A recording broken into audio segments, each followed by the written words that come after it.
Host Shumaila Khan. डोकरी से report कर रहे हैं अमानुल्लाह जहतियाल। जमीयत उलमा इस्लाम तहसील डोकरी का इजलास मदरसा जामा मोहम्मदिया मस्जिद सिद्दीक़ अकबर में हुआ।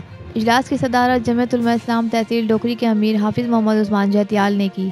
इजलास इंतखाबात 2023 की तैयारियों के सिलसिले में मुनक़िद किया गया, जिसमें कई फ़ैसले किए गए और तहसील जूसी और वार्ड्स की सतह पर कमेटियाँ बनाई गईं। इजलास में जमीयत उलमा इस्लाम ज़िला लाड़काना के रहनुमाओं मौलाना बशीर अहमद भट्टी, मौलाना तारिक हुसैन पनहोर, एडवोकेट सईद अहमद दस्ती ने शिरकत की। इसके साथ साथ तहसील डोकरी के यूनिट्स बाडा दड़ा सेहड़ा स्टेशन कारानी और डोकरी के इमरा और नज़मा मौलाना सैफुल्लाह जहतियाल, अली अकबर मेमन, कारी फ़िदा हुसैन जहतियाल, मौलाना अब्दुल गफ़ार नौनारी, रियाज अहमद जुनेजो, मोहम्मद उस्मान जुनेजो, अमदाद बगियो, सुहेल बगियो, अब्दुल शकूर जुनेजो, गुलाम रसूल मीर बहर और दीगर मेंबरों ने शिरकत की।